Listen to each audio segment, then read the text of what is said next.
દેશી ઓફિસ બનાવી, મારે હવે રોજ ઓફિસમાં બેહવાનું. એમાં એવું છે, કોક અજાણ્યો માણસ વાડીએ આવે તો એને એમ લાગતું હું શેઠ છું અને ભોળા દાદા નોકર છે. હવે બધાને ખબર પડી જાહે ભોળા દાદા શેઠ છે. ખબર તો પડી જ જાય ને, હું ઓફિસમાં બેઠો હોઉં. એટલે તો તમારી હાટુ ઓફિસ બનાવી. હા, શેઠ, જમવાનું અહીંયા બનાવવું છે કે તૈયાર મગાવવું છે? ના રે ના, જમવાનું થોડું તૈયાર લાવવાનું હોય, અહીંયા જ બનાવવાનું હોય ને.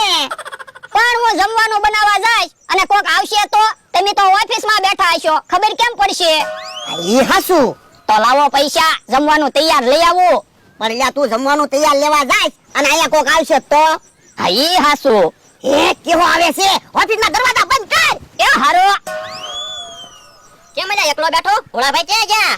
એ ભોળા દાદા ઓફિસમાં બેઠા. ક્યાં ઓફિસમાં બેઠા?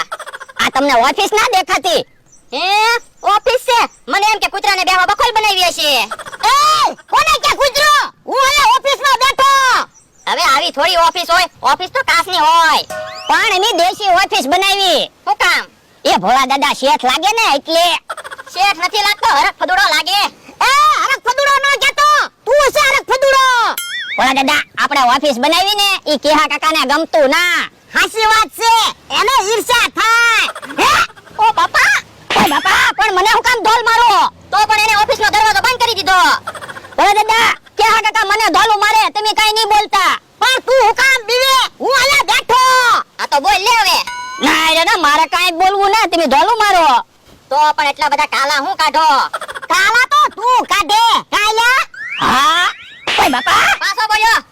એ મારા માણાના ધોલ નો મારતો. તો પણ એટલો બધો હરખ ફદુડો હું થા, તે ખાટલામાં ઓફિસ બનાવીને બેઠો. તું હું મોટો બિઝનેસમેન છો? તે તું ક્યાં મોટો બિઝનેસમેન છો? પણ મેં ક્યાં તારી જેમ ઓફિસ બનાવી? ઈ તો ટેલેન્ટ હોવું જોઈએ. ઊભો રહે તો તું. હે, ઓફિસનો દરવાજો બંધ કર. હું નીકળું ને એટલે કઈ બોલવાનું નહીં. હે, ક્યાં હોઈ ગયો? ઓ બાપા, ઓ બાપા. હે, તું ગામમાં નથી ગયો? હે, આ સારું છું, ક્યાં હોઈ ગયો? ઓ બાપા, ઓ બાપા. હે, તું જાય ને આસો. આ તો એટલો બધો પાવર નો કરતો, નકર ઢીબી નાખીશ. ભોળા દાદા કેહા કાકા વયા ગયા. સાસુ કે? હા. વયો જો ત્યારે હું નકર હમણાં ઢીબી નાખે. તો પણ યો ને કેહા કાકાને પાછા બોલાય આવું. ના ના, હું તો ખોટું ખોટું કહું. તો ઠીક. હે, ઈ મમરાભાઈ આવ્યા. હાલો ને જલ્દી, હાલો ને નવી રમત ગોઠવી. હે, હું નવી રમત ગોઠવી? તમને માટલા નથી દેખાતા? માટલા ફોડવાની રમત ગોઠવી? માટલા ફોડવી તો ખોટ ન જાય. તો હું નવી રમત છે? એ માટલામાં ઇનામ છે. એક માટલામાં પૈસાનું બંડલ છે, એક માટલામાં પેન છે, એક માટલામાં બસની ટિકિટ છે, એક માટલામાં મીઠાઈ છે અને એક માટલામાં ટી-શર્ટ છે.